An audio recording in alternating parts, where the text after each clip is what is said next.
बिस्मिल्लाहिर्रहमानिर्रहीम। जी आज 17 मई है 2026 की माशाल्लाह। और इस वक्त मताफ़ का मंज़र आप देख रहे हैं माशाल्लाह, काफ़ी तादाद के साथ रश बढ़ चुका हुआ है माशाल्लाह। और इस वक्त माशाल्लाह बहुत ही खूबसूरत और प्यारा सा मंज़र है माशाल्लाह इस वक्त मताफ़ का। और ये सामने ज़मज़म पानी के कूलर लगे हुए हैं माशाल्लाह, ये आप देख भी रहे होंगे माशाल्लाह। हाजी ज़मज़म पानी पी रहे हैं, कोई चेहरे पर लगा रहा है, कोई सर पर लगा रहा है माशाल्लाह। बड़ी ही खुशकिस्मती और माशाल्लाह बड़े ही प्यारे मंज़र के साथ माशाल्लाह इस वक्त आपके सामने माशाल्लाह मैं मौजूद हूँ। हरम का मताफ़ का बहुत ही प्यारा और हसीन मंज़र। और मेरी दुआ है कि अल्लाह पाक आपको और आपकी पूरी फैमिली को अल्लाह पाक जल्द से जल्द अपने घर की ज़ियारत अता फ़रमाए। और ये अल्लाह पाक जो लोग रोज़ कमेंट में दुआ के लिए कहते हैं मेरे प्यारे अल्लाह, उनके दिल में जो भी दुआएं हैं, जो भी ख्वाहिशात हैं, जो भी नेक तमन्नाएं हैं, मेरे प्यारे अल्लाह अपनी बारगाह में कबूल फरमा और उनको जल्द से जल्द अपने घर की और अपने प्यारे हबीब के घर की ज़ियारत अता फ़रमा माशाल्लाह। बहुत ही प्यारा और हसीन मंज़र इस वक्त माशाल्लाह। सूरज की किरणें भी आप देख रहे होंगे माशाल्लाह बाहर निकल आई हुई हैं। और इस वक्त मताफ़ का बड़ा ही प्यारा और हसीन मंज़र है माशाल्लाह इस वक्त।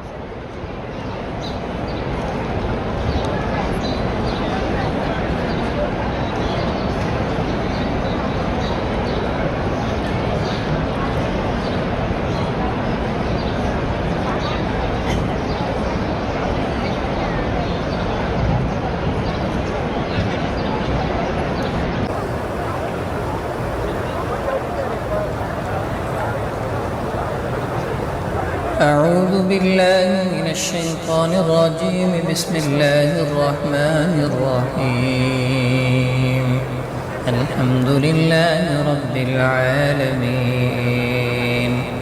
الرحمن الرحيم مالك يوم الدين. إياك نعبد وإياك نستعين. اهدنا الصراط المستقيم صراط الذين أنعمت عليهم غير المغضوب عليهم ولا الضالين.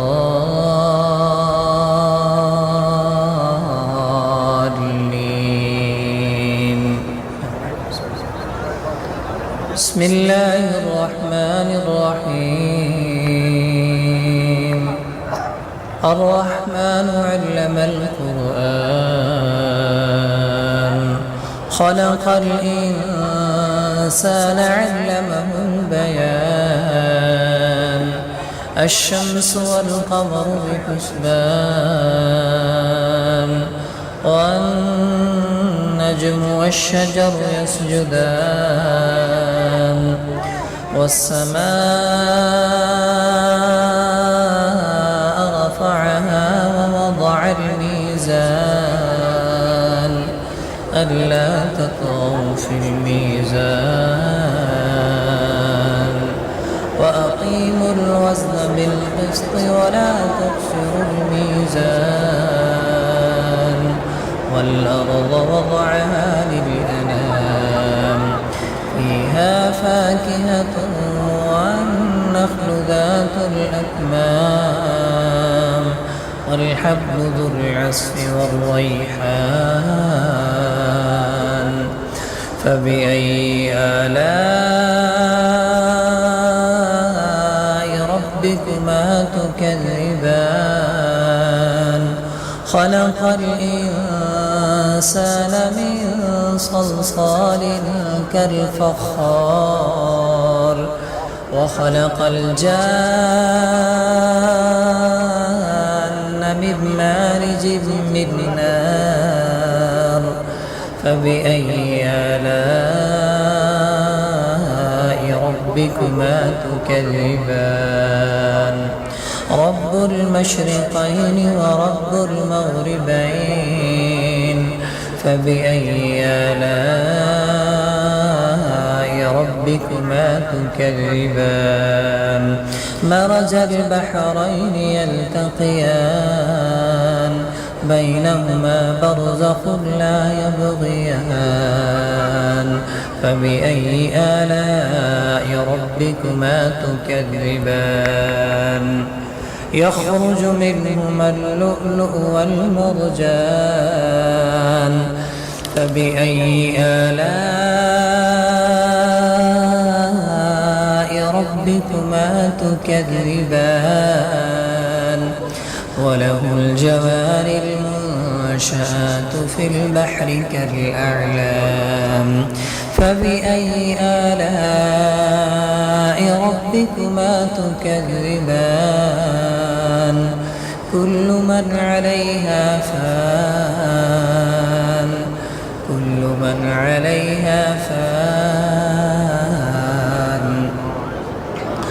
كل من عليها فان ويبقى وجه ربك ذو الجلال والإكرام فبأي آلاء ربكما تكذبان يسأله من في السماوات والأرض كل يوم هو في شأن فبأي آلاء ربكما تكذبان سنفرغ لكم أيها الثقلان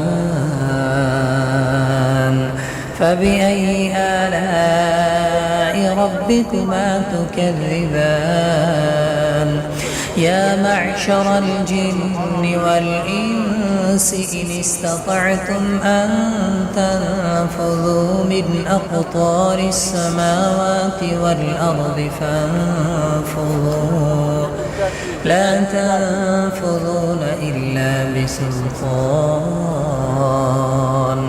فبأي آلاء ربكما تكذبان يرسل عليكما شواظ من نار يرسل عليكما شواظ من نار ونحاس فلا تنتصران فبأي آلاء ربكما تكذبان فإذا انشقت السماء فكانت وردة كالدهان فبأي آلاء ربكما تكذبان فيومئذ لا يسأل عن ذنبه إنس ولا جان فبأي آلاء ربكما تكذبان يعرف المجرمون بسيماهم فيؤخذ بالنواصي والأقدام فبأي آلاء ربكما تكذبان هذه جهنم التي يكذب بها المجرمون يطوفون بينها وبين حميم آن فبأي آلاء ربكما تكذبان ولمن خاف مقام ربه جنتان فبأي آلاء ربكما تكذبان ذواتا أفنان فبأي آلاء ربكما تكذبان فيهما عينان تجريان فبأي آلاء ربكما تكذبان فيهما من كل فاكهة زوجان فبأي آلاء ربكما تكذبان متكئين على فرش بطائنها من استبرق وجنى الجنتين دان فبأي آلاء ربكما تكذبان فيهن قاصرات الطرف لم يطمثهن إنس قبلهم ولا جان فبأي آلاء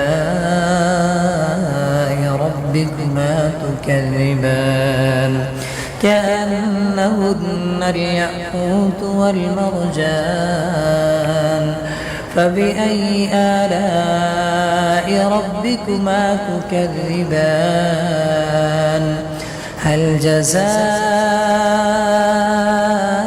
الإحسان إلا الإحسان فبأي آلاء ربكما تكذبان ومن دونهما جنتان فبأي آلاء ربكما تكذبان مدهامتان فبأي آلاء ربكما تكذبان فيهما عينان نضاختان فبأي آلاء ربكما تكذبان فيهما فاكهة ونخل ورمان فبأي آلاء ربكما تكذبان فيهن خيرات حسان فبأي آلاء ربكما تكذبان حور مقصورات في الخيام فبأي آلاء ربكما تكذبان لم يطمثهن إنس قبلهم ولا جان فبأي آلاء ربكما تكذبان متكئين على رفرف خضر وعبقري حسان فبأي آلاء ربكما تكذبان تبارك اسم ربك ذي الجلال والإكرام.